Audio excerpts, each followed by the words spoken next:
Right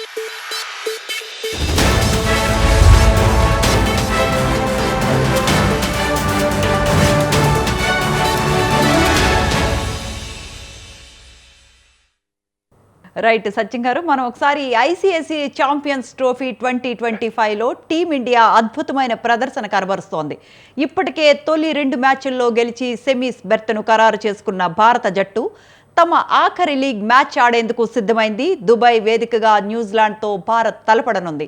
Rohit Sharma నాయకత్వంలోని భారత జట్టు తొలి మ్యాచ్లో బంగ్లాదేశ్ను చిత్తు చేసింది. ఆ తరువాతి మ్యాచ్లో పాకిస్తాన్ను ఓడించింది. ఇప్పుడు 3వ మ్యాచ్లో న్యూజిలాండ్తో తలపడనుంది. ఈ మ్యాచ్లో కూడా భారత్ విజయం పక్కా అని భారత్ అభిమానులు అంటూ ఉన్నారు. ఈ అంశానికి సంబంధించిన విశ్లేషణ సచిన్ గారిని అడిగి తెలుసుకుందాం. సచిన్ గారు, భారత్ ఛాంపియన్షిప్ ట్రోఫీలో దూసుకుపోతోందండి, దీనిపై మీ అనాలిసిస్ ఏంటండి?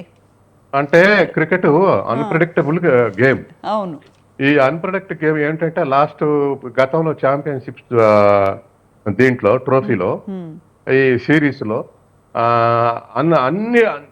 అన్ని దేశాలను ఓడగొట్టి చివరికి ఫైనల్స్ లో పాకిస్తాన్ మీద ఓడిపోయింది. అవును, పాకిస్తాన్ ఛాంపియన్ అయింది పోయినసారి. అవును, ఈసారి పాకిస్తాను అసలు ఏ మ్యాచ్ తేలకుండా అది పక్కకు తరిగింది. అవును.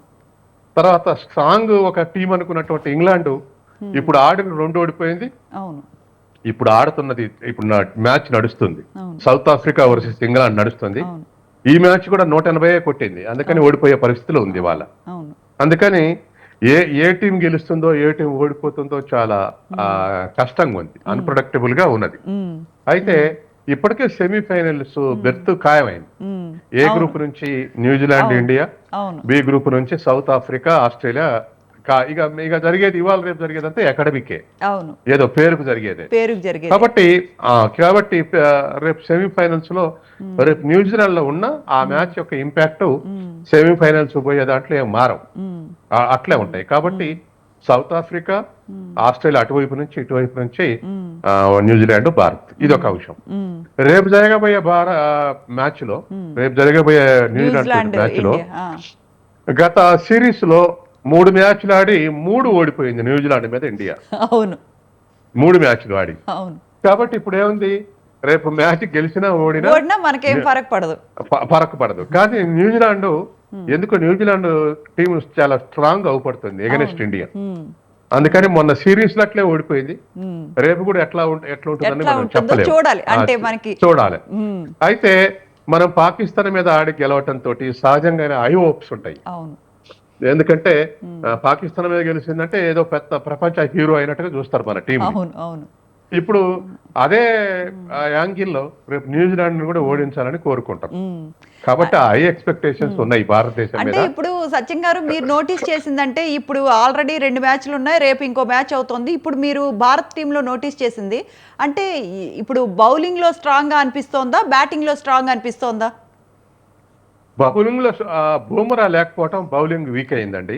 బూమ్రా లేకపోవటం, స్పిన్నర్స్ పర్వాలేదు, కానీ పేస్ బౌలింగ్ మాత్రం బూమ్రా లేకపోవటం అనేది పెద్ద లోటు, మామూలు లోటు కాదు. ఇక బ్యాటింగ్ వస్తే ఫామ్ లో లేనటువంటి టోర్నమెంట్ ప్రారంభం అప్పుడు రోహిత్ శర్మ, కోహ్లీ ఇద్దరు ఫామ్ లో లేరు. కాబట్టి తీసేయడానికి వీల్లేదు, ఫామ్ లో లేరు ఎట్లా అనుకున్నారు. కానీ ఇద్దరు కూడా ఒక సెంచరీ కొట్టి ఫామ్ లోకి వచ్చారు. తర్వాత అదవరకున్నటువంటి గిల్ ఫామ్ లో ఉన్నారు, తర్వాత శ్రేయస్ అయ్యర్ ఫామ్ లో ఉన్నాడు, మిగతా వాళ్ళందరూ ఫామ్ లో ఉన్నారు. కాబట్టి వీళ్ళిద్దరు కూడా ఫామ్ లోకి రావడంతో ఇప్పుడు బ్యాటింగ్ సైడ్ బాగా స్ట్రాంగ్ అయిందని మనకు అనిపిస్తుంది. బౌలింగ్ సైడ్ రిలేటివ్లీ బూమ్రాతో పోలిస్తే కాస్త వీకే, ఏదేమైనా నెట్కు వస్తున్నారు. కానీ చాలా పెద్ద వెపన్ కదా బూమ్రా, అటువంటి వాళ్ళు లేకపోవటం అనేది చాలా కష్టం. అది అయితే ఈసారి ఛాంపియన్స్ ట్రోఫీ మందే అని అనుకోవచ్చా సచిన్ గారు? అనుకోవటానికి వీల్లేదండి, వీల్లేదు. ఎందుకంటే 2 టీమ్స్ అవతల వైపు ఉన్నటువంటి 2 teams unbeatable టీమ్సే.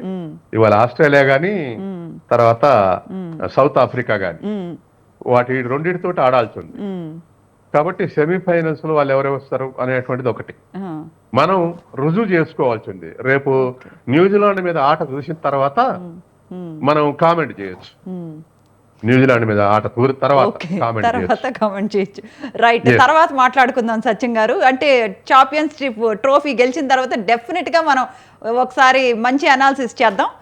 Thank you Okay. So much for joining and giving your valuable analysis. ఇది ఇవాల్ట to the point. Stay tune to స్వతంత్ర.